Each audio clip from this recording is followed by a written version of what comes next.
Hey, hi, hello, welcome back to the channel. Today we gotta talk about something that happened at Punk Rock Bowling. But before we do, my name is Dan Frampton. Thank you so much for joining us here. Hit like and subscribe before we get rolling. This is just gonna be a little bit of a quick reaction style video to put out while I work on a bigger video. Monday or Tuesday should be the time that I put out the bigger type video. But for now, we got some drama to get into, and the drama that we got to get into happened at Punk Rock Bowling. Now, if you're not familiar with what Punk Rock Bowling is, I don't blame you, that's okay. But it is one of the bigger punk rock festivals out there in the world today. There are other festivals out there like When We Were Young or whatever, but Punk Rock Bowling is like the actual punk rock version of that, with bands like Sparer and the like. Well, anyway, recently Punk Rock Bowling happened, and a little bit of controversy happened when a gentleman came in with an SS shirt. This guy over here that you see in the red showed up to Punk Rock Bowling and just thought that he could walk around the grounds with that shirt on. Bright red with the SS logo on it. But before we talk about it, let's just let it roll. And after you see the incident go down, we'll come back and we'll just chop it up a little bit. Okay, roll it.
Okay, and there it is. You saw it all go down. And to be honest, it could have gotten a lot more violent, but it was actually pretty tame and pretty well handled, okay? So you see here, they're just kind of pushing them. They're just saying, you shouldn't be here. You're not welcome here. Get the hell out of our scene. And they're just backing him up. They're kind of ganging up and just kind of encroaching on his space. They're a bunch of tanks and Marvel rivals, essentially, and they're just pushing this guy literally over here. He falls to his arse, he gets back up, and then he's gonna get like escorted out of here as everybody's just tossing stuff at him, swearing at him, telling him that he's not welcome here, pointing at him and saying that this guy's a and that's how we should be treating these people. This is how you're actually gonna make America great again, is if you let these people know that they are not welcome around these spaces. Now, if he went into another, I don't know, maybe not quite so open, maybe not so security heavy place, maybe this would have went down in a lot more violent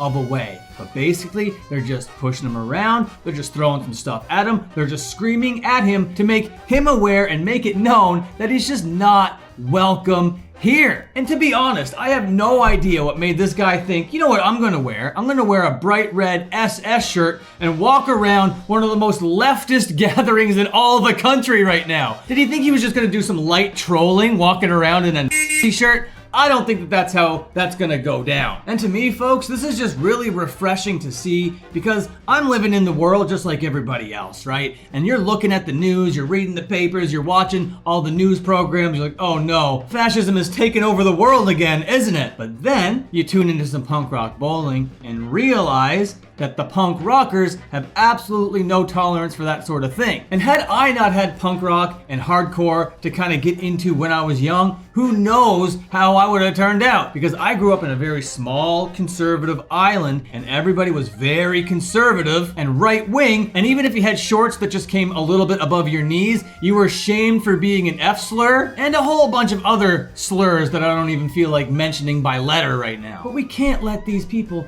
walk around our spaces and let them think that just because the President of the United States might agree with the shirt that you're wearing, some people in the world are a little bit resistant to having people of this variety around them. I don't want to have to remind you what happened in World War II, do I? And why these symbols are so highly regarded as some of the most evil symbols of all time. And to just parade around punk rock bowling with them. Hey, I'm just gonna go watch some punk rock. Punk rock is actually right wing, a lot of these chuds are gonna say. And guess what? No, it is not. I have people coming into my comment section being like, nah, Trump is punk rock. Nah, RFK Jr. is punk rock. Not actual punk rock, not the actual community, but RFK Jr. and Donald Trump are the anti-establishment. They are the rebels. They are punk rock. And I gotta tell you that is one of the most misguided thought processes I've ever heard in my entire life. Punk rock is inherently leftist, okay? Just gotta put that out there right on Front Street. And to have these motorcycle chuds just walking around like, hey, I'm actually a punk rocker because we have punk rock in the Oval Office right now, and then you're gonna try to have that debate walking around a bunch of real punk rockers trying to enjoy real punk rock music in a real legitimate punk rock setting?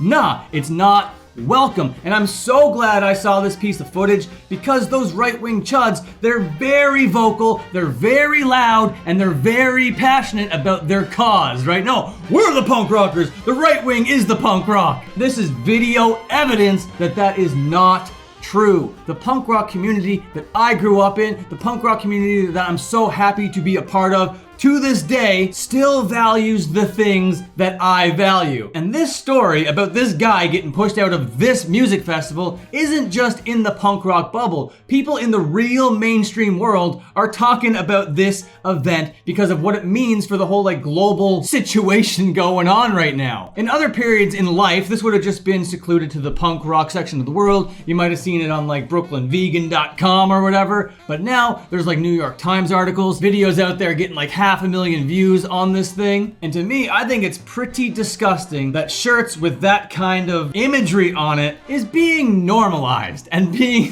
accepted by some people. Now, if you watched my recent Danzig video where he tried to use some SS imagery on his merch and how I didn't like it, people come into that comment section defending him and defending it. So if you're coming into this comment section to defend this guy, then you just gotta know that the entire punk rock community does not welcome your kind around. You are just coping so hard. And literally, if you're this kind of person, you have the opposite ideology of most punk rock people. So why are you trying to infiltrate these spaces? Why do you even want to be here? There are right-wing places to go if you're this kind of person. Go listen to your Creed. Go listen to your Nickelback. I don't know what chuds listen to, but you don't need to go out there to the Sparrer show with your little double lightning bolts. That is some of the most brain-dead behavior of all time. Did you think that you were just gonna get debated? That you were just gonna get into some lively conversation at punk rock bowling, running around with a shirt like this? Let this be a message to anybody else that supports the messaging of this shirt, that supports that type of ideology. You're not welcome here. I don't care if you're a little bit right-wing or a little bit conservative, that's fine. But taking it to that extreme and rubbing it in everybody's face in the most arrogant, insufferable way ever, well, that's just not gonna be accepted, okay? And if you go down there to the comment section and you're trying to defend this thing right away, just know that this community is just not for you. We do not want your kind around here, okay? You should feel so much embarrassment if you helped that orange Muppet into the Oval Office. And now this is the kind of stuff that we have to just see play out in the real world. For shame. Absolutely for shame. Now, if you're gonna come into my comment section like, Dan, I didn't know you were a leftist. I didn't know that you didn't like right-wing stuff. This is a punk rock channel, you